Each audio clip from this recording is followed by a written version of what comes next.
మనల్ని మనం పరిశీలించుకున్నప్పుడు ఆత్మతో సత్యంతో ఆరాధించినాము.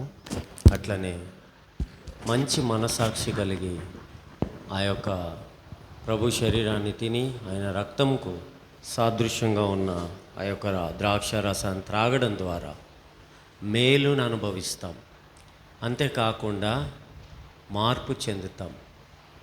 అంతేకాకుండా పరిశుద్ధులుగా నీతిమంతులుగా తీర్చబడి ఆయన రాకడలో ఎత్తబడతాం. ఇన్ని యోగ్యతలు ఉంటాయి. అయోగ్యంగా పాలు పొందితే శిక్షావిధికి పాత్రులమవుతాం. అందుకని యోగ్యమైన రీతిలో వాళ్ళలో పాలు పొందుట కొరకు ప్రభు సన్నిధిలో ప్రార్థన పూర్వకంగా మరి ముందుకు సాగుతాం. మోకరించండి, ప్రార్థన చేసుకుంటాం. ప్రేమగల తండ్రి, పరిశుద్ధమైన దేవా, ఇంతవరకు నీ ప్రజలుగా నీ సన్నిధిలో ఆరాధించే కృపనిచ్చినందుకై వందనాలు.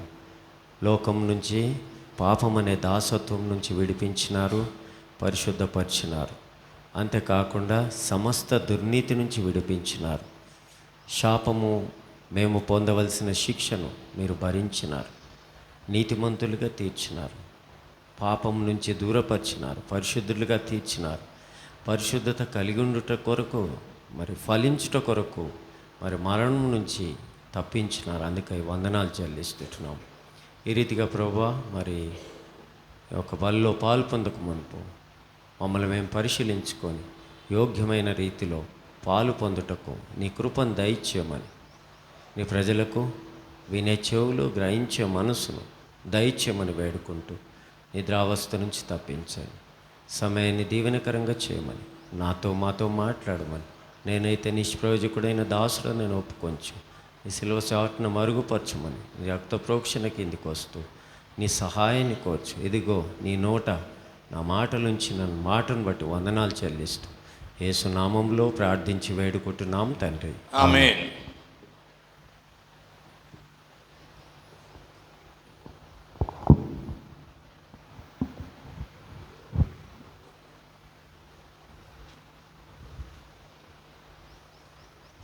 అందరికీ తెలిసిన భాగమే.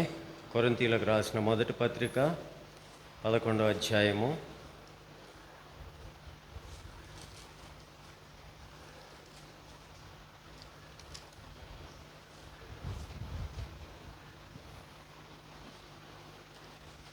24వ వచనం.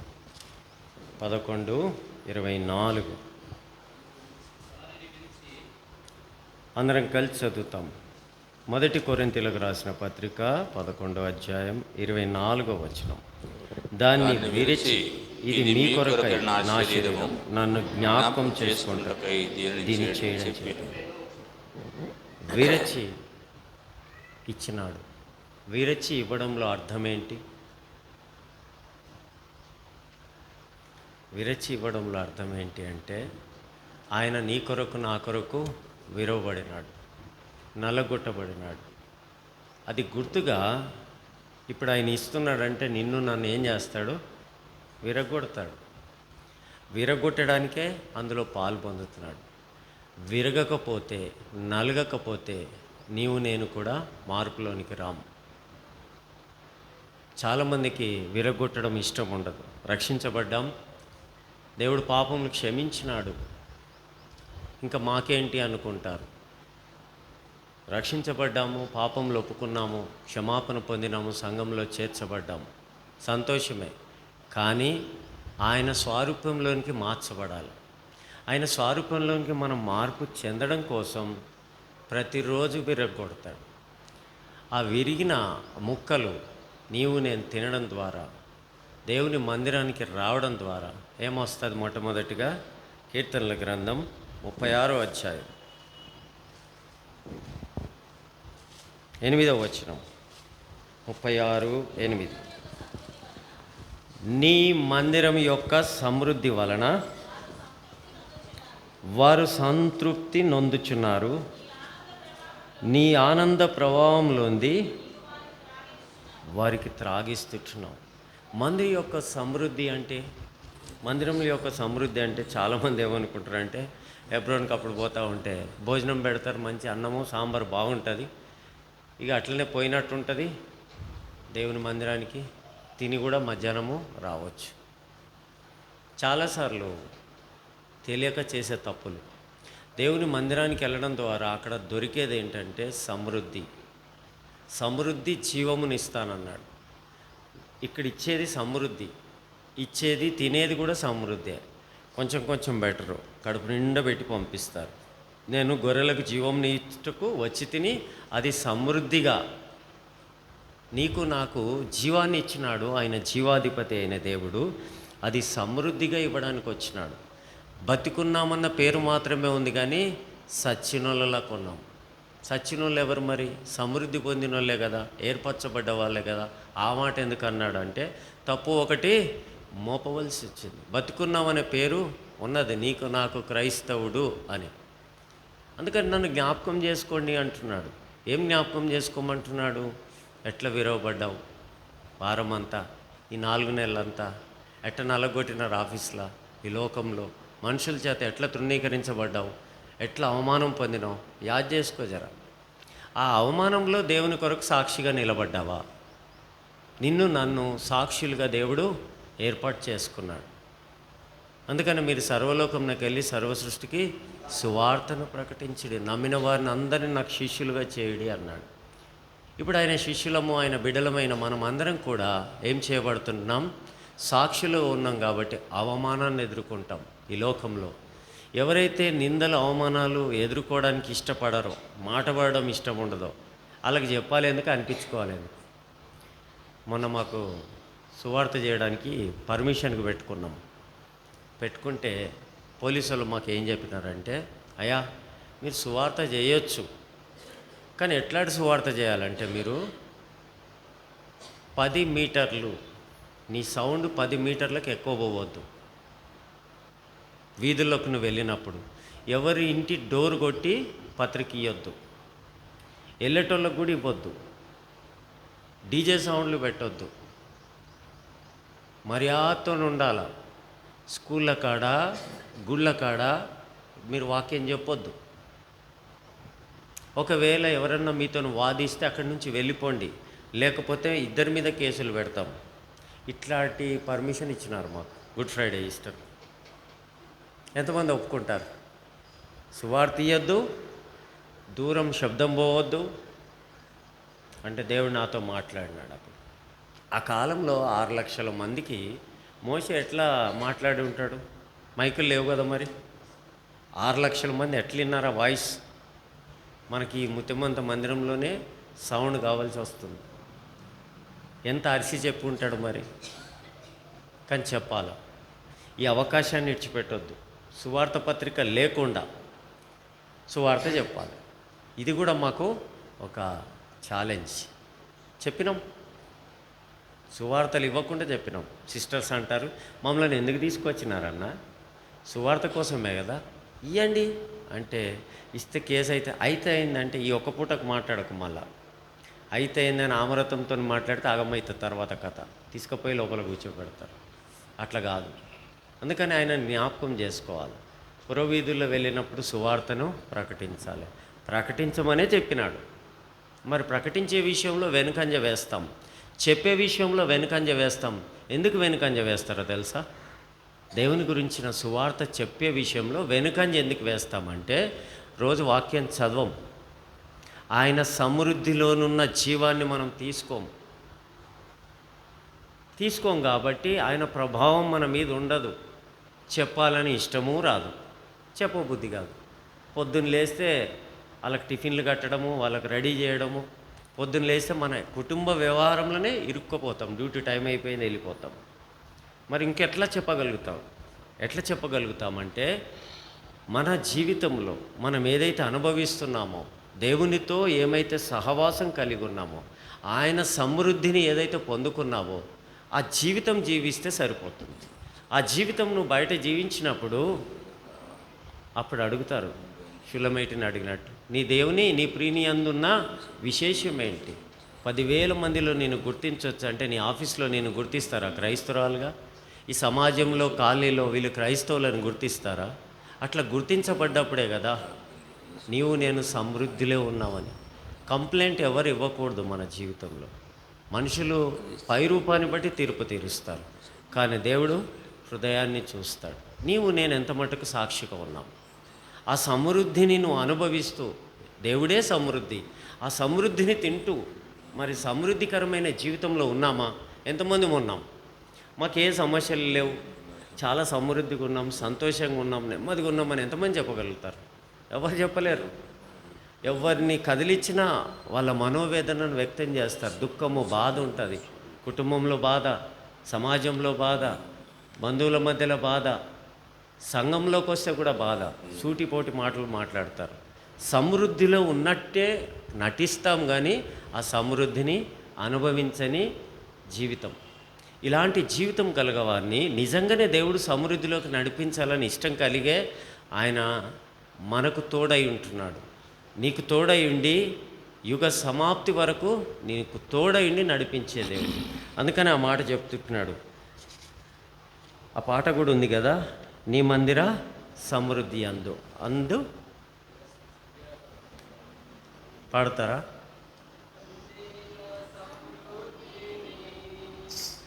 నీ ప్రజల సహవాసమును, మందిర సమృద్ధిని, నీ ప్రజల సహవాసమును, నీ సన్నిధి ఆనందమును దేవా కృపతో నేనొసగితివి. నీ సన్నిధి ఆనందమును దేవా కృపతో నేనొసగితివి. నా ప్రియమైన యేసు ప్రభు, వేలాది స్తోత్రములు నీవిచ్చిన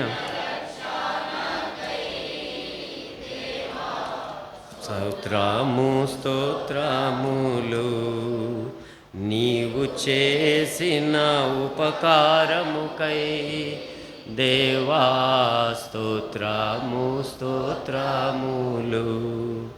నా ప్రియమైన యేసు ప్రభు. 65వ కీర్తన 4వ వచనం. నీ ఆవరణంలో నివసించినట్లు నీవు ఏర్పరచుకొని చేర్చుకొనివాడు ధన్యుడు. నీ పరిశుద్ధ ఆలయం చేత, నీ మందిరంలోని మేలు చేత మేము తృప్తి పొందుతాం. ఆదివారం వచ్చిందంటే చాలామందికి ఎంత సంతోషం ఉంటుందంటే, నిజంగా యథార్థంగా జీవించే వాళ్ళకు ఆదివారం వచ్చింది. పొద్దున్న లేచి దేవుని మందిరానికి వెళ్ళాలా, ఆరాధించాలా, నా ప్రభువుని ఆరాధించాలి. వారమంతా నా జీవితంలో చేసిన మేళ్ళకు ఉపకారములకై ఆరాధించాలని ఆశతో వచ్చేవారు కొందరైతే, పోకపోతే బాగుండదు, వాళ్ళు ఏమనుకుంటారో అనుకొని వచ్చేవాళ్ళు కొంతమంది. నిజంగా ఆరాధించాలని ఆశ కలిగిన వారు ముందే వస్తారు. ఎప్పుడు వస్తారంటే ఈ మీటింగ్ స్టార్ట్ కాకముందే ఇక్కడ ఉంటారు వాళ్ళు. చాలాసార్లు మీరు అన్ని జనులను చూస్తే వారు వెళ్ళి మడిగట్టుకొని తడి బట్టలతో పొర్లి దండాలు పెడతారు. కానీ మనమైతే వచ్చి పాట పాడతాము, సాగిల పాడి మ్రోకెదము సత్యముతో ఆత్మలో మన ప్రభుయే. అది ఉందా సత్యం? ఎప్పుడన్నా ఇక్కడొచ్చి సాగిలపడ దాఖలాలు ఉన్నాయా? అబద్ధం. అందుకని కొన్ని పాటలు పాడేటప్పుడు పాడాలని ఉండదు మనసులో, అట్లాంటి జీవితమే లేదు, సాగిలపడే తత్వం లేదు. వాళ్ళు సిగ్గుపడరు. చెప్పులు లేకుండా నడవగలుగుతారు. సిగ్గు లేకుండా దేవుని సన్నిధిలో వారు అనుకున్న దాన్ని అదే దేవుడు అనుకుని దాని చుట్టూ తిరగగలుగుతారు. కానీ జీవం గల దేవుని సన్నిధికి, ఆయన మందిరానికి వచ్చి ఏనాడు సాగిలపడ దాఖలాలు లేవు మనకు. ఎట్లా నీతిమంతులుగా తీర్చబడ్డాం, ఎట్లా పరిశుద్ధతలోకి వచ్చాం, ఎట్లా ఆయన స్వాస్థ్యాన్ని అనుభవిస్తాం, ఎట్లా ఆయన మందిర సమృద్ధిలోని నువ్వు అనుభవిస్తున్నావు అని గ్యారంటీ ఏంటి అంటే మన ప్రవర్తన చెప్తుంది. అందుకనే శేషమే ఎత్తబడుతుంది, శేషమే ఎత్తబడుతుంది. ఆయన రాకడ కొరకు ఎదురు చూసే వాళ్ళు మాత్రమే వెళ్తారు. ఆయన రాకడ కొరకు ఎదురు చూసే వాళ్ళు కావాలి. దినమంతా పని చేస్తాం, రాత్రి పడుకుంటాం. చాలామంది ప్రార్థన ఏమని చేస్తారు? అలసిపోయినాను ప్రభువా, అలసిపోయిన శరీరానికి అలసటనియ్యి, మంచి నిద్రనియ్యి, మళ్ళీ రేపు పొద్దున్నే లేవాలే, పనులు ఉంటాయి. ఇదే రొటీన్ ప్రార్థన. ఎంతమంది చేస్తారు ఇట్లా? చెప్పరు. చాలామంది చేస్తారు, కానీ అది కరెక్ట్ కాదు. ఈరోజు సాయంత్రం వరకు దేవుడు నీకు ఆయుష్కాలం ఇచ్చినాడు. ఉద్యోగానికి వెళ్ళొచ్చినావు, తిరిగి ఇంటికి వచ్చినావు. పడుకునేటప్పుడు అడగాల, ప్రభువా ఒకవేళ దొంగ వలె వస్తానన్నావు, నువ్వు వస్తే నేను నిద్రావస్థలో ఉంటే మెలకువగా ఉండండి, మెలకువగా ఉండండి అని చెప్తే వాళ్ళు వండుకున్నారు. ఆయన శిష్యులు లేపినాడు, నా కోసం మెలకువగా ఉండలేవా? ప్రభువా నువ్వు వస్తే నన్ను జ్ఞాపకం చేసుకో. ఆయన అదే చెప్పినాడు, నన్ను జ్ఞాపకం చేసుకోండి అని చెప్పినాడు. మరి యాద్ చేస్తున్నామా? లేదు. మంచిగా తినాలి, పడాలి. ఇక అలసిపోయేస్తే ఆ ప్రార్థన కూడా చేయవు. నీకు అన్నీ తెలుసు కదా ప్రభువా, మోకాలు వంగడికి కూడా శాత కాదు, అట్లనే బాగా తినొచ్చి ఫంక్షన్లో అట్టనే వండుకుంటాం. ఒకవేళ ఆయన వస్తే ఖచ్చితంగా విడబడతాం. అందుకనే నా ప్రవర్తన గురించి ఆలోచించుకోవాలి. హగ్గయి గ్రంథం 1వ అధ్యాయం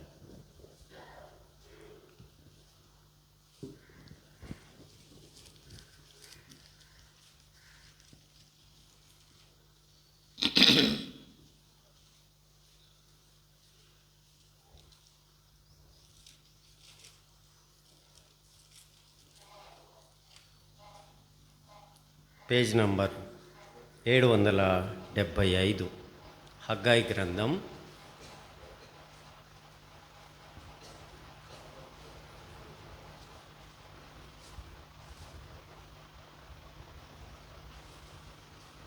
1వ అధ్యాయం 4 నుంచి 7 వరకు అందరం కలిసి చదువుతాం. ఈ మందిరము పాడై ఉండగా మీరు సారంభి చేసిన ఇళ్లలో నివసించుటకు ఇది సమయమా?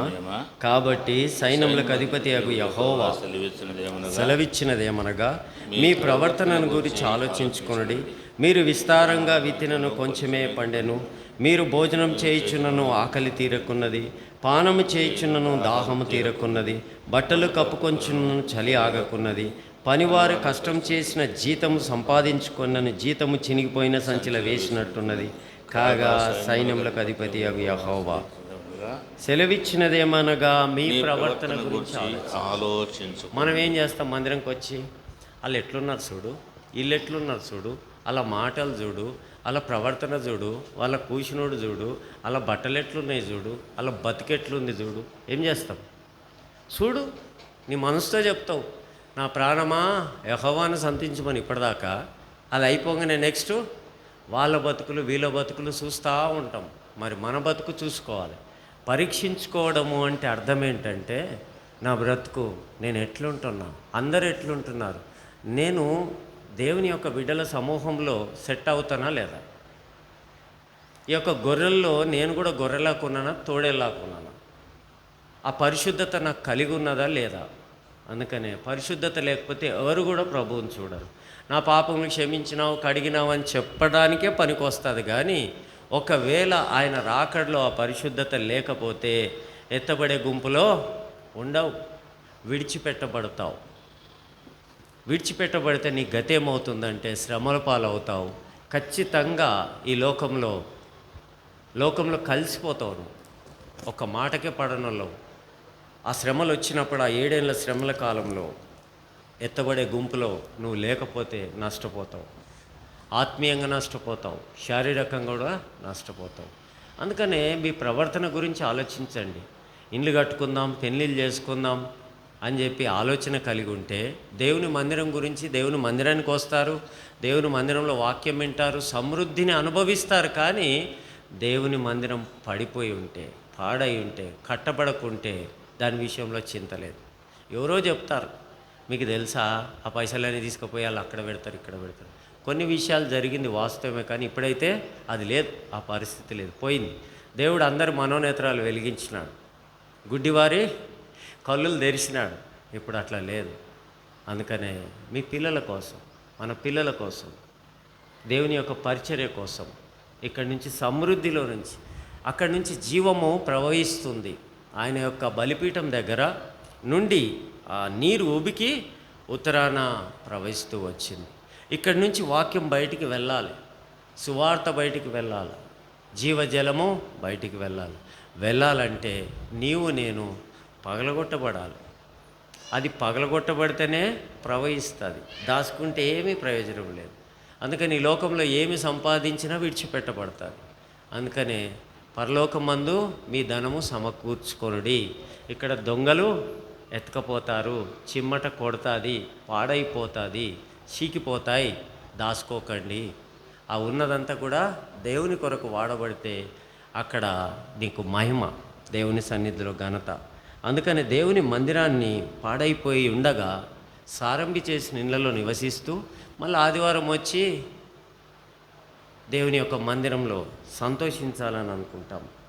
ఎట్లాంటి సంతోషం అంటే పైకి కనబడే సంతోషం, విరవబడని సంతోషం. వేరే ముక్కలైతేనే ఇతరులకు ఆహారం అవుతావు. యేసు ప్రభు తన శరీరాన్ని విరిచి నీకు నాకు ఇచ్చినాడు. ఎందుకు ఇచ్చినాడంటే ఆయన స్వభావంలోనికి రావడానికి, ఆయన స్వరూపంలోనికి రావడానికి, ఆయన యొక్క పరిశుద్ధతలోనికి రావడానికి ఆయన విరగొట్టబడ్డాడు. నీవు నేను కూడా విరగొట్టబడితేనే, నల్లగొట్టబడితేనే ఆ పరిశుద్ధతలోనికి వస్తాం. విరగొట్టబడితే, నల్లగొట్టబడితే మనకు ద్వేషం వస్తుంది, అసూయ వస్తుంది. ఆ మనుషులు ఎటు చేసినారు, వీళ్ళ ద్వారా అయింది, ఇదే చెప్తాం మనం. ఎందుకు వచ్చింది ఈ పరిస్థితి అని అర్థం చేసుకోం.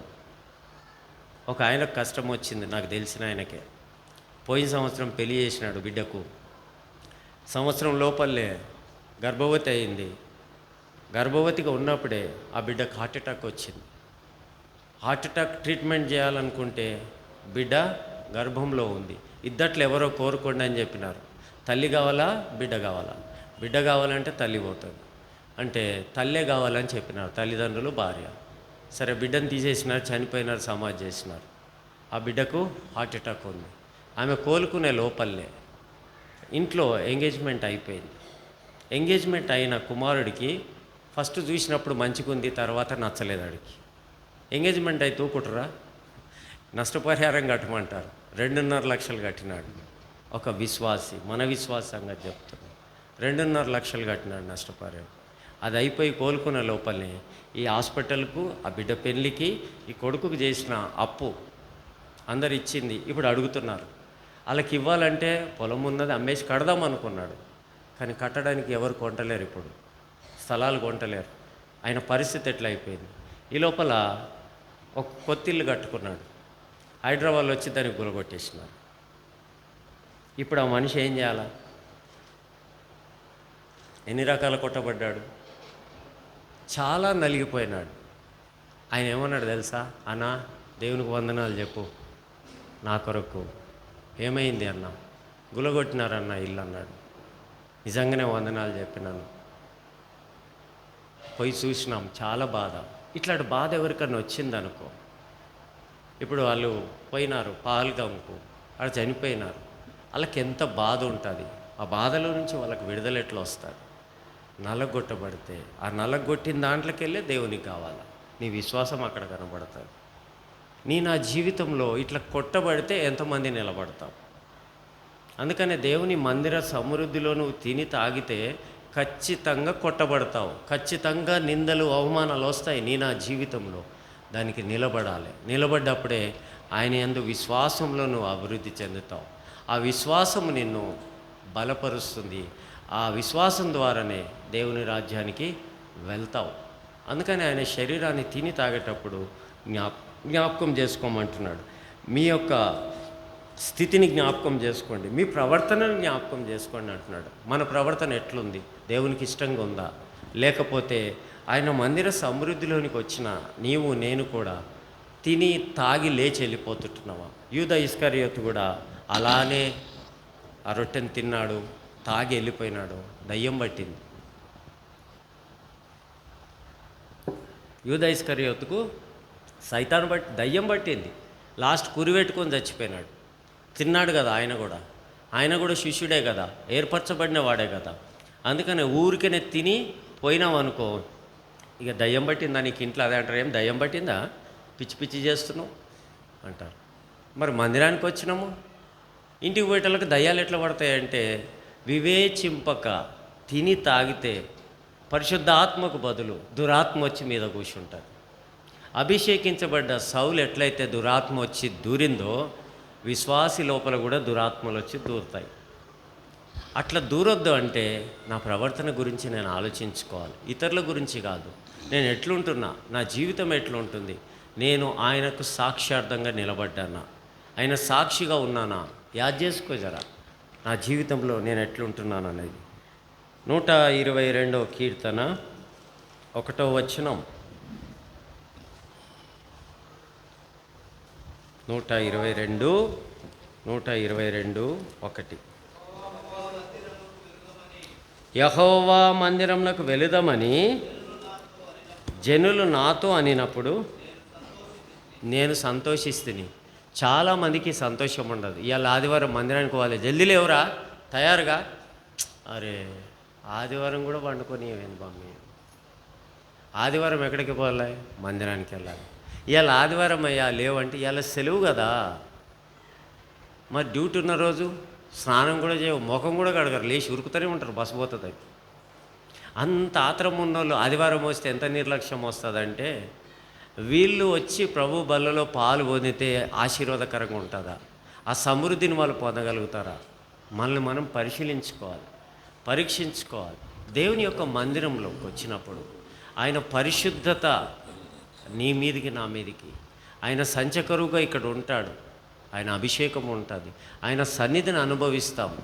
ఇక్కడికి రావడం ద్వారా ఇంట్లో కొట్లాడుకుంటూనే స్టార్ట్ అవుతుంది. నువ్వు నడువు నడువు నడువు నడువు అనంగా వండొద్దా, చేయొద్దా, అన్నీ చేసుకొని వచ్చేటానికి బస్ స్టాప్ కాడ ఆడ ఆటో నిండేదాకా రాడాడు, లేక తనకి ఆటో పైసలు ఇవ్వాలి, అవి మన దగ్గర ఉండవు. చాలా బాధ అనిపిస్తుంది. భర్త నన్ను ఇబ్బంది పెడతాడు, భార్య నన్ను ఇబ్బంది పెడుతుంది, పిల్లలను ఇబ్బంది పెడతారు, చాలా బాధ అనిపిస్తుంది. కానీ ఇక్కడికి రావాలంటే దావీదు అంటున్నాడు, జనులందరికీ కూడా అరే దేవుని మందిరానికి పోవాలంటే ఏమొస్తుందంట, సంతోషం, సంతోషించి ఆనందించే జీవితం. మరి దేవుని మందిరానికి వెళ్దామని ఇంట్లో చెప్తే పొద్దున్న లేస్తే ఏం తలిగినవే నువ్వు, పండనియవు. పొద్దున్న లేస్తే నేను మా అమ్మనన్నా, పొద్దున మా అమ్మ లేపితే నా భార్యతో చెప్పిపించిన, పొద్దున్న లేచి ఆ శబ్దము నాకు వినబడొద్దు అని చెప్పినాను.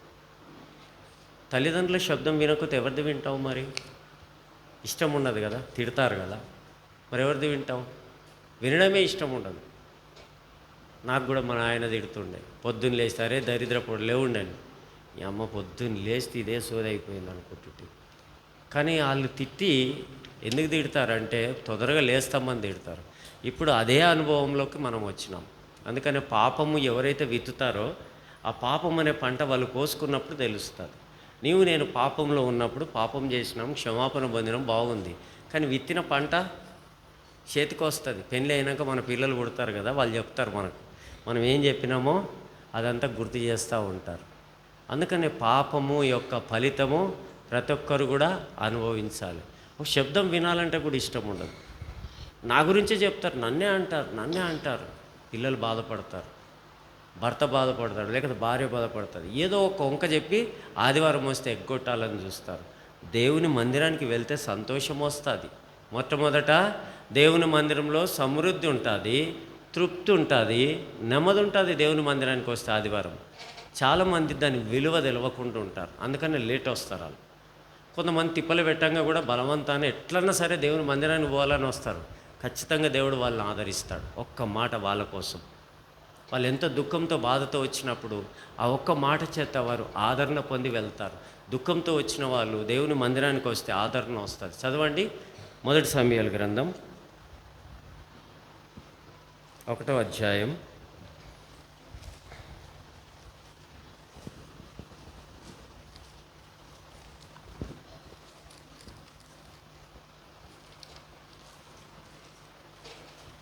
17వ వచనం.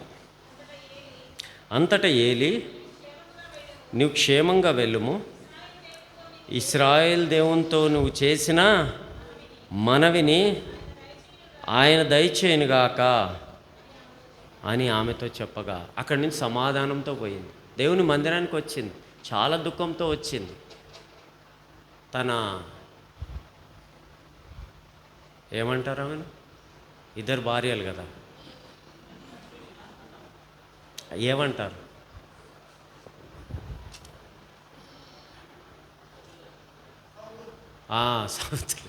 ఆ భాష రాదు నాకు. ఇద్దరు హింసించుకుంటున్నారు, కొట్లాడుకుంటున్నారు. ఆమెకు పిల్లలు ఉన్నారు, ఈమెకు పిల్లలు లేరు. నింద, గొడ్రాలని, అవమానం. పొద్దున్న లేస్తే వాళ్ళ ముఖం ఎవరు చూస్తారు?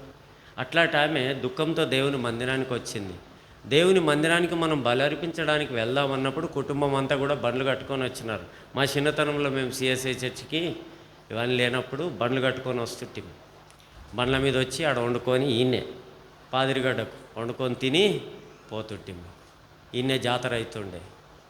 అందుకనే దేవుని మందిరానికి వచ్చినారు వాళ్ళు బలులు అర్పించడానికి. కానీ ఆమె దుఃఖంతో దేవుని మందిరానికి వచ్చింది.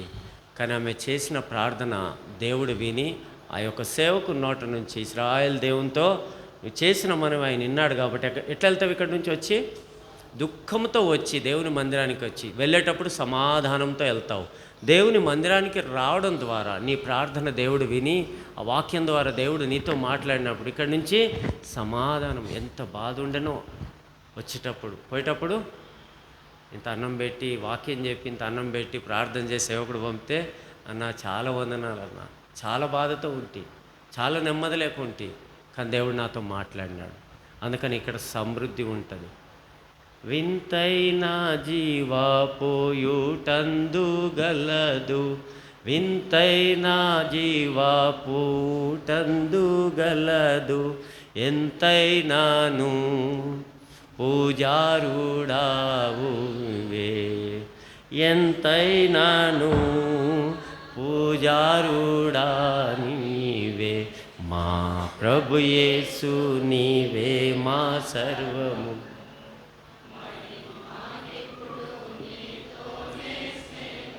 ఆయనతో స్నేహం చేస్తే సమాధానం వస్తుంది. దేవుని మందిరానికి ఆదివారం వస్తే ఎందుకురా ఆయన పోతామని ఉసూరు అన్నట్టు ఎండాకాలం ఎంత కష్టం. అందుకనే దేవుని మందిరానికి వస్తే సమృద్ధి ఉంటుంది, సంతోషం ఉంటుంది, నెమ్మది వస్తుంది. అందుకోసం దేవుని మందిరానికి రావాలి. దేవుని మందిరానికి రావడము, దేవుని వాక్యం వినడము, విని దాన్ని హృదయంలో చేర్చుకొని ఆ రీతిగా బ్రతికినప్పుడు నువ్వు ఫలిస్తావు. అనేక మందికి ఆశీర్వాదకరంగా ఉంటావు. యేసుప్రభు ఈ లోకానికి వచ్చి అనేక మందికి ఆశీర్వాదకరంగా ఉన్నాడు. అనేక మంది ఆకలి తీర్చినాడు, అనేక మంది దుఃఖాన్ని తుడిచివేసినాడు, చచ్చిన వారిని లేపినాడు, గుడ్డివారి కన్నులు తెరిచినాడు. నీవు కూడా ఈ శరీరాన్ని తిన్నప్పుడు నీ ప్రార్థన ద్వారా అనేక మంది మనోనేత్రాలు వెలిగిస్తావు. ఆ సత్య సువార్త వల్ల ఆ బంధకంలో నుంచి నువ్వే విడిపిస్తావు. అందుకనే నిన్ను గొప్పగా దేవుడు వాడుకోవడానికి ఇక్కడికి రప్పించినాడు. తినిపోని కాదు, ఇక్కడ నుంచి ఆయన శరీరాన్ని తిని ఆయన రక్తాన్ని నువ్వు తాగినప్పుడు ఆ స్వభావం నీలోకి వస్తుంది. ఆ పరిపూర్ణత, ఆ స్వభావము, ఆ శక్తి, దేవుని యొక్క శక్తి నిన్ను ఆవరిస్తుంది. అందుకనే సచ్చినా వస్తాను, యేసుప్రభు కోసం జీవిస్తాను. అదే కదా సాక్ష్యం బాప్తిజంలో. నేను ఈ లోకానికి వేరైనా నీ కొరకు సాక్షిగా బతుకుతాను, ఇంకా పాపంలో ఉండను అని తీర్మానం చేసుకొని వచ్చినావు కదా. ఇప్పుడు మరి ఆ శరీరాన్ని తిన్నప్పుడు నువ్వు బయట పోయినప్పుడు బంధించబడిన వారిని విడిపించాలి, గుడ్డివారి మనోనేత్రాలు తెరపాలి, దప్పికగొన్న వారికి దాహాన్ని, ఈ జీవజలాన్ని తీసుకెళ్ళి ఇవ్వాలి. అందుకని ఒకప్పుడు ఆ బంధకంలో నుంచి విడిపించిన నిన్ను అనేక మందిని బంధించడానికి కాదు, బంధకంలో నుంచి విడిపించడానికి నిన్ను ఏర్పాటు చేసుకున్నాడు, నన్ను ఏర్పాటు చేసుకున్నాడు. అందుకని నన్ను జర యాద్ చేసుకోండి అంటున్నాడు. నన్ను తిన్నావంటే ఆ ప్రభావము ఉంటుంది. ఇప్పుడు ఒక టాబ్లెట్ వేసుకున్నావు అనుకో, ఆ గోలు వేసుకోకపోతే ఏమవుతుంది? జ్వరము, నొప్పులు పోవు. ఆ టాబ్లెట్ వేసుకొని రాత్రి పడుకుంటే పొద్దున రిలాక్స్ అయిపోతావు. మరి ఒక మానవుడు తయారు చేసిన ఆ టాబ్లెట్ ద్వారానే నువ్వు ఇంత మేలు పొందితే, సృష్టికర్త అయిన దేవుని యొక్క శరీరాన్ని తింటున్నావు కదా, ఆ పరిశుద్ధత, ఆ పరివక్తత ఎక్కడ పోయింది? ఆ అనుభవంలోకి ఎందుకు రావట్లేదు? ఎన్ని రోజులు ఇక్కడ బతుకుతాం? ఓ రోజు పోతాం ఖచ్చితంగా. కానీ పోయే లోపల ఆ పరిపూర్ణతలోనికి, ఆ పరిపక్వంలోనికి, ఆ పరిశుద్ధతలోనికి రాకపోతే దేవుణ్ణి చూడవు, విడిచిపెట్టబడతావు. అందుకనే దేవుని కొరకై ప్రత్యేకంగా నీవు నేను జీవించాలి.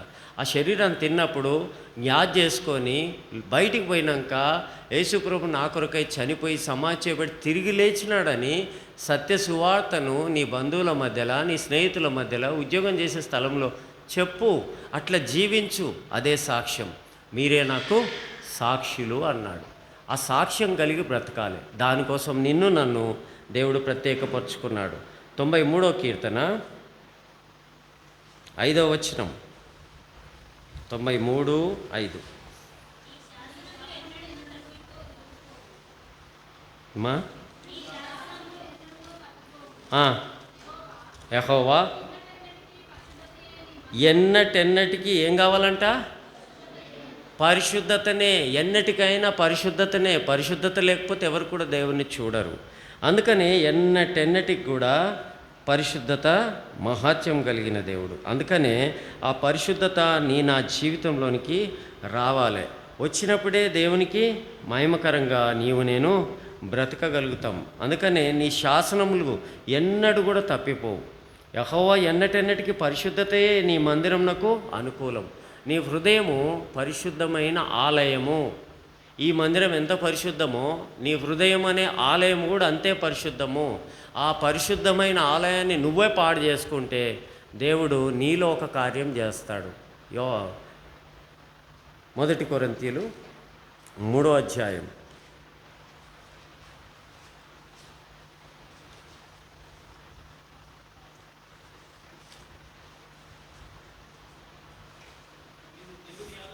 మొదటి కొరింథీ 3:16-17. మీరు దేవుని ఆలయం ఉన్నారని, దేవుని ఆత్మ మీలో నివసించున్నాడని మీరు ఎరగరా? ఎవడైనను దేవుని ఆలయమును పాడు చేసిన ఎడలా దేవుడు వాణ్ణి పాడు చేయును. దేవుని ఆలయము పరిశుద్ధమై ఉన్నది, మీరు ఆ ఆలయమై ఉన్నారు. ఈ మందిరం ఎంత పరిశుద్ధమో నీవు కూడా అంతే పరిశుద్ధంగా ఉండాలి. ఒకవేళ నీకు పరిశుద్ధత లేక పాపంను ఆపాదించుకుంటే, పాపంను అంటించుకుంటే, అందట్లా కలిసిపోతే పరిశుద్ధత నీకు ఉండదు. అంతేకాకుండా నీవు నీ హృదయం అనే ఆలయాన్ని నువ్వే పాడు చేసినావు కాబట్టి దేవుడు నీ శరీరాన్ని పాడు చేస్తాడు. అప్పుడు రోగం వస్తుంది. అందుకని ఇప్పుడు బల్లకాడికి వస్తాయి చూడు. నాకు తలనొప్పి ఉంది, మైగ్రేన్ ఉంది, కిడ్నీ ఖరాబ్ అయింది, గుండె ఖరాబ్ అయింది, మొఖాలు అరిగిపోయినాయి, ఎన్ని పేరు రిక్వెస్ట్లు వస్తాయో. ఎందుకు వస్తాయి ఇవన్నీ కూడా? దేవుడు మన జీవితంలో మనమే మన జీవితంలో నష్టం చేసుకుంటాం కాబట్టి ఈ శరీరానికి వచ్చే కష్టాల గురించి దైవజనునికి ప్రార్థన రిక్వెస్ట్ ఇస్తాం. అందుకని నేను మా మందిరంలో ఎప్పుడు కూడా నేను ప్రేయర్ రిక్వెస్ట్ ఇవ్వను. ఎందుకంటే ఆయన సెలవు లేకుండా ఒక ఎంటిక రాలిపోదు అని చెప్పినాడు. ఆయన సెలవు లేనిది జ్వరం రాదు, ఆయన సెలవు లేనిది దెబ్బలు తగలవు. దేనికోసం ప్రార్థన రిక్వెస్ట్ ఇస్తానంటే సేవా పరిచర్లో సహాయం, దేవుని యొక్క నడుపుదల కోసం, శోధనల నుంచి తప్పించుకోవడం కోసం ప్రార్థన రిక్వెస్ట్ ఇస్తాను. అనుభవంలో నేర్పిస్తాడు పాఠాలు. లేకపోతే నన్ను నేను సరి చేసుకోవాల్సింది పోయి యాద్ చేసుకోకుండా నేను చేసేటి అన్ని తప్పులు చేసేసి వచ్చిడా బలలో పాలు పొందేసి అది తినడం ద్వారా దేవుని యొక్క ఉగ్రత మన మీదకి వస్తుంది, దేవుని కోపం వస్తుంది. వివేచింపక ఎవరైతే తిని తాగుతారో అనారోగ్యం పాలైపోతారు, ఆత్మీయంగా చచ్చిపోతారు. ఎంత చెప్పినా అర్థం కాదు. నువ్వు చక్కగుండా అంటాడు ఎంతసేపు. ఆ వాక్యం చెప్తే నువ్వు మంచిగున్నావా, నువ్వు చక్కగున్నావు నాకు చెప్పనీకి ఇదే మాట మాట్లాడతారు. వాత వేయబడిన మనస్సాక్షి. నిజమే కదా నేను ఇట్లున్నా. వాక్యానుసారంగా వాక్యం అనే అద్దంలో నా హృదయాన్ని చూసుకున్నప్పుడు నా నిజస్థితి బయటపడుతుంది. నిజమే కదా అని ఒప్పింపబడను, క్షమాపణ పొందను. పశ్చాత్తాపడ్డాడు యూదా ఇస్కరియోతు. అయ్యా నేను నిరపరాధి ఒక రక్తాన్ని చిందించడానికి ఆ డబ్బులు తీసుకున్నాను, నాకు అర్థమైపోయింది నేను తప్పు చేసినాను, తీసుకోండి అంటే నాకెందుకురా, తీసుకో, మాకెందుకు అన్నారు వాళ్ళు. మాకెందుకని వాళ్ళు కూడా తృణీకరించినారు. నువ్వు కష్టపడి సంపాదించిన ఇల్లు, నువ్వు కష్టపడి సంపాదించిన డబ్బులు మాకెందుకు, శాపగ్రస్తమైపోతాయి. అందుకనే ఆత్మీయంగా మేలు పొందాల్సిన నీవు నేను కూడా అది జ్ఞాపకం చేసుకోక ఆయనను తిని తాగడం ద్వారా ఆత్మీయంగా మేలు పొందితే అనేక మంది గుడ్డివారి కనులు తెరుస్తాం. ఆత్మీయంగా పాపంలో బంధించబడ్డ వారి యొక్క పాపంలో నుంచి వాళ్ళని విడిపిస్తాం, వాళ్ళకు విడుదల ప్రకటిస్తాం. చెప్పినాం ఎప్పుడన్నా, యేసు నామంలో వీడికున్న పాపపు కట్లు తొలగిపోవును గాక అని ఒక్క మాట మాట్లాడతామా? భయమవుతుంది ఆ మాట చెప్పాలంటే. చెప్పం. ఎందుకు చెప్పలేవు నువ్వు? నా నామంలో మీరు గొప్ప కార్యములు చేస్తాడని దేవుడు చెప్పినాడు కదా, ఎందుకు చెప్పలేము అంటే ధైర్యం సరిపోదు, అట్లా బతకం కదా, చెప్పనీకి సాహసం చేయము. యేసు నామంలో తొలగిపోను గాక అని ఆ పదం వాడలేం మనం, ఎందుకంటే అంత సాహసం చేయలేం. అందుకని ఎవరు సాహసం చేస్తారంటే ఆయన శరీరాన్ని తిని, వివేచన కలిగి తిని, ఆయన రక్తాన్ని తాగినవాడు, ఆయన స్వారూప్యంలోకి వచ్చినప్పుడు ఆయన అధికారం ఇచ్చినాడు. పరలోకమందును భూలోకం మీద నాకు సర్వాధికారం కలిగినది. నేను మరణాన్ని జయించినాను, మరణాన్ని కూడా జయించినాను. కాబట్టి ఈ అధికారాన్ని మీకు ఇస్తున్నా ఫ్రీగా, ఎవరితో పైసలు తీసుకోవద్దు. పొండి, దయ్యం పట్టిన వాళ్ళని విడిపియండి, గుడ్డివారి కన్నులు తెరవండి, రోగులను స్వస్థపరచండి అని చెప్పినప్పుడు, మనకే అధికారం ఇచ్చినప్పుడు మనమే షిట్ ఇచ్చినాం అనుకోడు తెచ్చి, ఏం కావాలా? సిగ్గుపడాలి మనం. అధికారం మనకే ఇచ్చినాడు, నువ్వు పోయి విడిపించు, నువ్వు పోయి వాళ్ళకి స్వస్థపరచు అంటే నేనే వచ్చి, అన్నా నా కోసం ప్రార్థన చేయి, నా మోకాలు నొప్పులు ఉన్నాయి, నా తలకాయ నొప్పి ఉన్నది, నాకు ఆర్థిక సమస్యలు ఉన్నాయి, నేనే రిక్వెస్ట్ పెడితే నా ఆత్మీయ స్థితిగతి ఎట్లుంది? అందుకనే హగ్గయి గ్రంథంలో మీ ప్రవర్తన గురించి ఆలోచించుకోండి.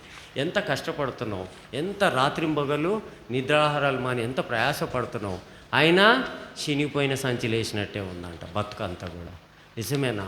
ఒకవేళ అట్లుంటే ఈరోజైనా నిజమే ప్రభువా, నా బ్రతుకులో నాకు నెమ్మది లేదు, నీ మందిరానికి వస్తున్నాను, ఆ సమృద్ధిని అనుభవించలేకపోతున్నాను, ఆజిరేసుకొని పోతున్నా, వచ్చి దయతో నన్ను క్షమించు అని అడుగుతావా? ఈరోజైనా అడిగితే దేవుడు నిన్ను క్షమిస్తాడు. నిజమైన క్రైస్తవ జీవితంలో నిజంగా నేను సాక్షిగా బ్రతుకుతానయ్యా నీకోసమని తీర్మానం చేసుకుంటావా? అట్లా చేసుకుంటే గొప్ప వెలుగును నువ్వు చూడగలుగుతావు, నీ ద్వారా గొప్ప కార్యములు చూస్తారు. అందుకని జనములు వచ్చి నీతో విజ్ఞాపన చేస్తారు, రాజులు వచ్చి వాళ్ళ కష్టాలు నీకు చెప్తారు, అయ్యా మా కోసం, దేశం కోసం ప్రార్థన చేయని అడుగుతారు. ఇతరులు వచ్చి నిన్ను అడుక్కోవాలి, నా కోసం ప్రార్థన చేయక్క, మీరు చర్చికి వెళ్తారు కదా, మీరు వాక్యం చదువుతారు కదా, మీరు పరిశుద్ధంగా ఉంటారు, ఏ పాపం చేయరు, నా కోసం ప్రార్థన చేయి అని వాళ్ళు విశ్వాసంతో నీ దగ్గరికి వచ్చినప్పుడు, నువ్వు ప్రార్థన చేసినప్పుడు వాళ్ళకు మేలు జరగాలి, వాళ్ళు విడుదల పొందాలి. అప్పుడే కదా నువ్వు దేవుని బిడ్డవు. అట్లాంటి అనుభవం లేకపోతే నష్టపోతావు. కీర్తనల గ్రంథము 92:13.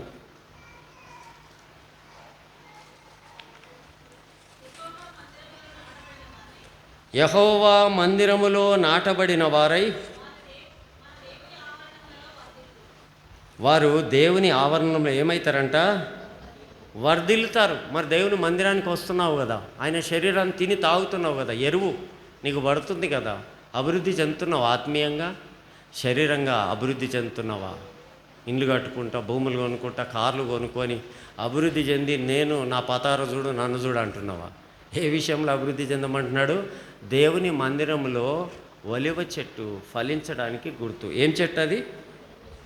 చదవండి, 13వ వచనం. యెహోవా మందిరంలో నాటబడిన వారై వారు మన దేవుని ఆవరణంలో వర్ధిల్లుతారు. వారు వర్ధిల్లినప్పుడు అనేక ఫలాలు ఫలిస్తారు. కొంతమంది నీతిమంతులుగా జీవిస్తారు, కొంతమంది యథార్థవంతులుగా జీవిస్తారు, కొంతమంది పరిశుద్ధులుగా జీవిస్తారు, కొంతమంది ఇతరులకు సహాయం చేసేవారుగా జీవిస్తారు, కొంతమంది ప్రార్థన పరులుగా ఉంటారు, కొంతమంది సువార్థికులుగా ఉంటారు. ఈ చెట్టు, నేనే ఒక చెట్టును. అందుకని ఈ చెట్టు, ఈ జీవజల నది ఎక్కడైతే పోతుందో అక్కడ సమస్తం బతుకుతాయి. దానికి జీవజల నదికి ఇరుపక్కల జీవవృక్షములు ఉండెను. ఆ నదికి ఇరుపక్షల జీవవృక్షాల చెట్లు ఉన్నాయి. కానీ అది నెలకు ఫలిస్తుంది, 12 కాపులు కాస్తుంది. అది మనమైతే 3 పంటలే తీస్తాం, అది 12 కాపులు కాస్తుంది. దాని యొక్క పళ్ళు ఆహారం, దాని యొక్క ఆకులు రోగులకు స్వస్థత. నువ్వే చెట్టువు, నీ చేతులు ఎవరి మీద అయితే పెట్టి ప్రార్థన చేస్తావో వాళ్ళకి స్వస్థత కలుగుతావు. ఈ అనుభవంలో ఉన్నావా? చాలా భయంకరమైన స్థితి.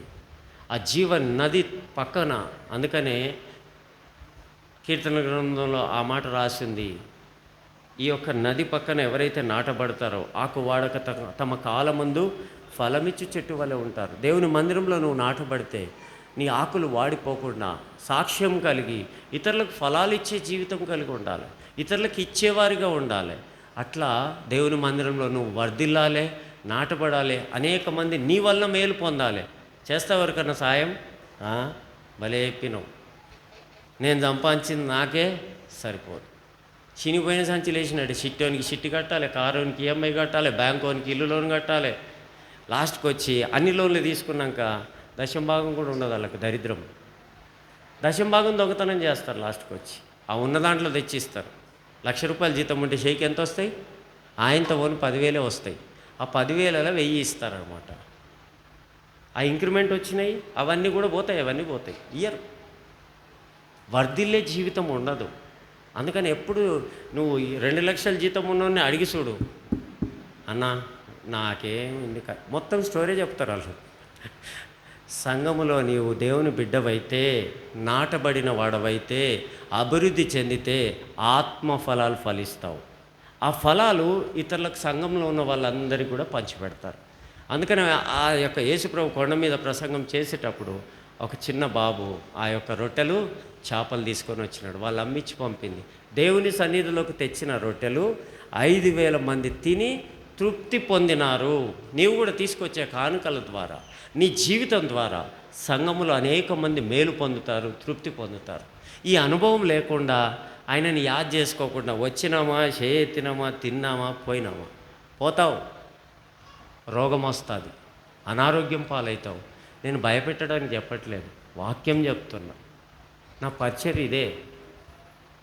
అందుకనే దేవుని సన్నిధిలో నాకు అన్న రాత్రి చెప్పినాడు, పొద్దున మీటింగ్ ఉంది రమ్మని. అప్పటికప్పుడు ఎట్లా వస్తారు? అప్పటికప్పుడు ఎట్లా వాక్యం వస్తుంది? ఎట్లా వస్తుంది? అప్పటికప్పుడు తెల్లటలకు వచ్చేస్తుంది ఏంటి? కాదు. 31 ఇర్మియా గ్రంథం.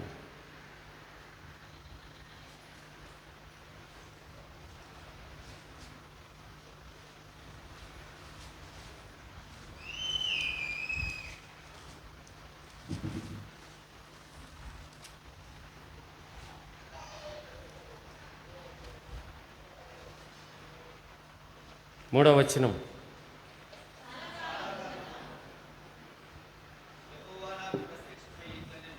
ఎప్పుడంట? ఎప్పుడు చెప్తున్నాడు ఆయన? చాలా కాలం కిందటనే దేవుని వాక్య ప్రత్యక్షత ఉంది ఆయనకు. ఇప్పుడు అవసరం వచ్చింది చెప్తున్నాడు.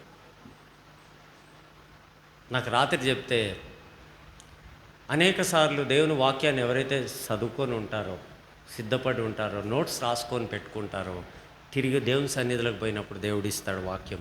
వాళ్ళకి ఏమవసరమో, మీకేమవసరమో నాకేం తెలుసు. ఈరోజు ఈడ నిలబడుతున్నానంటే నేను అనుకున్నానేంటి, ఆయన తీసుకొచ్చినాడు. అందుకనే ఈ వాక్యం చాలా కాలమే క్రితమే ఈ వాక్యము నా ఎద్దుంది. వద్దుండడానికి అర్థం ఏంటి అంటే, దేవుని ఆత్మకు, పరిశుద్ధాత్మకు నిలయముగా నీ హృదయాన్ని ఎప్పుడైతే పెట్టుకుంటావో, దేవుడు మాట్లాడిన అన్నీ కూడా నీ హృదయంలో భద్రం చేసుకుంటావు. ఆ భద్రం చేసుకున్న మాటలే ప్రజలకు వినిపిస్తావు. చాలా కాలం క్రితం శాశ్వతమైన ప్రేమతో దేవుడు ప్రేమిస్తున్నాడు కాబట్టి దేవుడు ప్రేమించే ప్రతి వాళ్లకు ఈ యొక్క వాక్యాన్ని ఇస్తాడు. ఆ వాక్యము బంధింపబడిన వారిని విడిపించడానికి ఉపయోగపడుతుంది. చదవండి యెషయా గ్రంథము 61.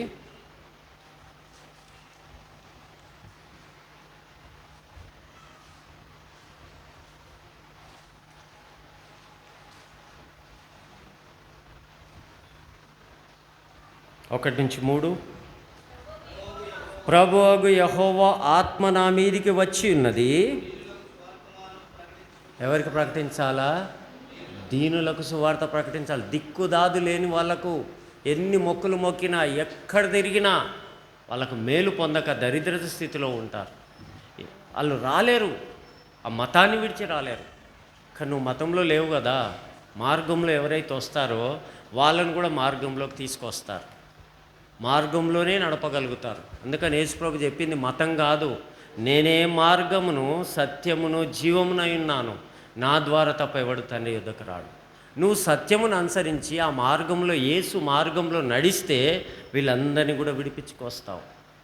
ఆత్మ అభిషేకం నీ మీదకి వస్తుంది. ఆయన శరీరాన్ని తిన్నప్పుడు అభిషేకం పొంది ఉంటావు.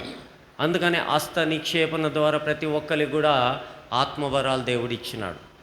ఆ వరాలు సంఘంలో ఉపయోగపడాలి, సమాజానికి ఉపయోగపడాలి. నా గరకనాయి ఘాటకనాయి అంటే అర్థం ఏంటి? నువ్వు ఇంటికి పనికిరావు, దేశానికి పనికిరావు. తినిపోతే ఏం లాభం? వచ్చి తినిపోతే ఏం లాభం? దేవునికి పనికిరాక, సమాజానికి పనికిరాక నువ్వు వచ్చి తినిపోతే ఏం లాభం? ఆయన శరీరాన్ని వివేచింపక ఫలించమన్నాడు కదా, ఆ ఫలము నిలిచి ఉండాలన్నాడు కదా, అభివృద్ధి చెందాలన్నాడు కదా. అందుకనే నీవు నేను అభివృద్ధి చెందాలి. అభివృద్ధి చెందిన విశ్వాస జీవితంలో అభివృద్ధి చెందాలి. ఆస్తిపాస్తులు సంపాదించుకొని కారు బంగ్లాలు కాదు. అభివృద్ధి విశ్వాసంలో పరివర్తన రావాలి, పరిశుద్ధత రావాలి, మార్పు రావాలి. అందుకనే యాకోబు పేతుని యోహాన్ని వెంటబెట్టుకొని ఆయన కొండెక్కినాడు. అక్కడ ఏం జరిగింది? ఆయన మార్పు చెందినాడు, రూపాంతరపు కొండెక్కినాడు. ఎందుకు చెప్పినాడు? ఆ సంగతి ఎందుకు చూపించినాడంటే, నీవు నేను కూడా యేసును కలిగినప్పుడు మార్పు చెంది రూపాంతరం చెందడానికి ఆయన నీ కొరకు నా కొరకు విరవబడ్డాడు, నీ కొరకు నా కొరకు రక్తం చిందించినాడు. నీవు కూడా విరవబడాలి. నీ కష్టం కూడా, నీ రక్తం కూడా ఇతరులకు విడుదలను కలుగజేయాలి. నీ కష్టార్జితంలో నుంచి ఇతరుని విడిపించు. అందుకోసం దేవుడు ఏర్పాటు చేసుకున్నాడు. అందుకని అనేక ఉపమానాలు యేసుప్రభు చెప్పినాడు. అరే నా స్నేహితుడు మధ్యరాత్రి నా ఇంటికి వచ్చినాడు, అరే నేను భోజనం పెట్టడానికి ఏం లేదని మాటి కొడతా ఉంటే సిగ్గులేదు ఇంకి అని చెప్పి లేచి ఇచ్చేసినాడు అంట. అందుకనే దేవుని సన్నిధిలో అడగాలి, ప్రభువా నేను ఫలిస్తా, నేను నీకోసం జీవిస్తా, నేను అభివృద్ధి చెందుతా, నువ్వు నన్ను అభివృద్ధి పరచు. నీ శరీరాన్ని వివేచింపక తిని తాగుతలేదు, నువ్వు నా కొరకు ఈ లోకానికి వచ్చినావు, చనిపోయి సమాధి చేయబడి తిరిగి లేచినావని నేను నమ్ముతున్నా. ఆ నిత్య జీవం నాకు ఇవ్వు. ఆ జీవాన్ని నేను ప్రజల మధ్యలో నీకు సాక్షిగా ఉంటా. అందుకని యాద్ చేసుకో, జర జ్ఞాపకం చేసుకో. లోకంలోకి పోయినప్పుడు అనేక మందికి నువ్వు ఆశీర్వాదకరంగా ఉండాలి. అందుకని ఆయన రొట్టెలు తీసుకొని ఆకాశం వైపు కన్నులెత్తి ఆశీర్వదించి ప్రజలకు వడ్డిస్తే తిని తృప్తి పొంది ఇంకా ఎత్తబడాలి. నా జీవితంలో నాకు చాలామంది మస్తు పైసలు ఉన్నాయి అనుకుంటారు. నా కారు, నా బట్టలు చూసి, నా కథ చూసి పుట్టిగా ఇట్లున్నా దేవుని సన్నిధిలో. కానీ నన్ను చూస్తే అట్లా అనిపించదు అందరికీ. నిన్న కూడా ఒకళ్ళు వచ్చినారు పైసలు కావాలని, ప్రార్థన చేసి పంపించిన దేవుడు సాయం చేస్తాడు పో అని. నిజంగానే దేవుడు సాయం చేస్తాడు. నీ దగ్గరకు వచ్చి వారిని ఎప్పుడు కూడా తృణీకరించకు. సలహా చెప్పు, లేకపోతే ప్రార్థన చేయి, వాళ్ళకి సహాయం చేస్తాడు దేవుడు. ప్రార్థన సహాయం అందించాలి. జీవితంలో నేర్చుకోవాలి. నువ్వు ఫలించి అభివృద్ధి పొందమన్నాడు. ఆదామవ్వను కట్టినప్పుడు వాళ్ళ వివాహ వ్యవస్థను దేవుడు చేసినప్పుడు మీరు ఫలించి అభివృద్ధి పొందండి. నువ్వు ఫలిస్తున్నావంటే నేను నా కుటుంబం కోసమే నేను ఫలిస్తా, నేను చేసిందంతా కూడా నా ఇంట్లోనే ఉండాలి, ఎవరికి ఇయ్య అంటే ఎట్లా? దేవుని కొరకు నువ్వు ఫలించాలి, అనేక ఆత్మల కొరకు నువ్వు ఫలించాలి, నశించిపోతున్న ఆత్మలను సమకూర్చడానికి నువ్వు ఫలించాలి. అందుకనే ఆయన మందిరంకు నువ్వు వచ్చినప్పుడు, నీ యొక్క సమృద్ధిలో నుంచి తెచ్చినప్పుడు ఆ సమృద్ధి ఇతరులకు సువార్తగా వెళ్తుంది. నువ్వే సువార్త చెప్తావు, సంఘం ద్వారా సువార్త ప్రకటించబడుతుంది, దేవుని సేవకు నిలబడతాడు, అనేక మంది ఆత్మీయ అక్కర్లు తీర్చబడతాయి. ఈ అనుభవం నీకుందా? జర యాద్ చేసుకో. అందుకనే ఈ నా శరీరాన్ని తిన్నప్పుడు జ్ఞాపకం చేసుకో. ఈ అనుభవం లేకపోతే ఈరోజైనా సరే దేవుని దగ్గరికి రా. నిజమే ప్రభువా, ఆత్మీయ గుడితనంలో ఉన్న, అనారోగ్య పాలైపోయినా, అభివృద్ధి లేదు నా జీవితంలో, నాకు ఆత్మీయ వివేచన జ్ఞానం లేదు, దయతో నన్ను క్షమించు. వివేచింపక అనేకసార్లు తిని తాగి నా కుటుంబానికి నాకు నష్టం తెచ్చుకున్నా. నువ్వు తిని తాగడం ద్వారా నువ్వు హాస్పిటల్ పోతే వేలకు వేలు అవుతాయి. ఈడ ఇవ్వాల్సిందంతా కూడా అడిచ్చేస్తావు పోయి. ఈడ ఇవ్వాల్సింది మొత్తం హాస్పిటల్ కడతావు, అప్పు చేసి కడతావు, మళ్ళీ బతకాలి కదా. అందుకనే జాగ్రత్త. అందుకనే ఆయన మిమ్మల్ని దర్శించకముందే ఆయన వాక్యం ద్వారా నీతో మాట్లాడుతున్నాడు. ఈ దినమైన మార్పు చెందు, అభివృద్ధి పొందు, అనేక మందికి ఆశీర్వదకరమైన పాత్రగా చేయి. ఓ మాట అడుగు, ప్రభువా నిజమే వివేచన లేకుండా బ్రతికినా, రక్షించబడ్డానని మైకంలో బ్రతుకుతున్నా, క్రైస్తవ మతంలో బ్రతుకుతున్నా, మార్గంలో లేని ప్రభువా నన్ను క్షమించు, నీ రక్తం చేత కడుగు. ఈ దినం నీ శరీరాన్ని తింటున్నా, నీ మహిమలోనికి నేను రాబోతున్నాను. ఆ మహిమ ప్రభావం నాలో నుంచి ఇతరులకు వెళ్ళాలని నేను ఇష్టపడుతున్నాను. నన్ను దీవించు, నన్ను ఫలింపజేయి, అనేక మందికి కట్లు విప్పుతాను, అనేక మంది మనోనేత్రాలు వెలిగిస్తాను, అనేక మందిని విడిపిస్తాను, అనేక మందిని నీ సన్నిధిలోకి తీసుకొస్తానని తీర్మానం చేసుకో. మోకరించు, సరి చేసుకో. దినములు గడిచిపోతూ ఉన్నాయి. ఈరోజైనా మారు మనసు పొందితే మేలన్నాడు యెరూషలేమును చూసి. ఈరోజైనా ఎన్నోసార్లు మిమ్మల్ని నేను చేర్చుకోవడానికి వచ్చి తిని, కానీ మీరు వల్లరైతిరి, నా మాట వినరైతిరి అంటాడు. అందుకని మోకరించు, క్షమాపణ అడుగు. ప్రభువా నన్ను క్షమించు, రక్తం చేత కడుగు, వివేచన లేకుండా నేను తిని తాగినాను, నన్ను క్షమించు. ఇప్పటి నుంచి నీ కొరకు మంచిగా బతుకుతాను, ఆత్మీయంగా జీవిస్తాను, ఆత్మలను తెస్తాను, సమృద్ధిలో నేను మేలును అనుభవిస్తానని తీర్మానం చేసుకొని వెళ్ళు. నాతో చెప్పండి, వినుటకు, బిగ్గరగా చెప్పండి, వినుటకు చెవి గలవారు దేవుని వాక్కు విందురుగాక. మోకరించండి.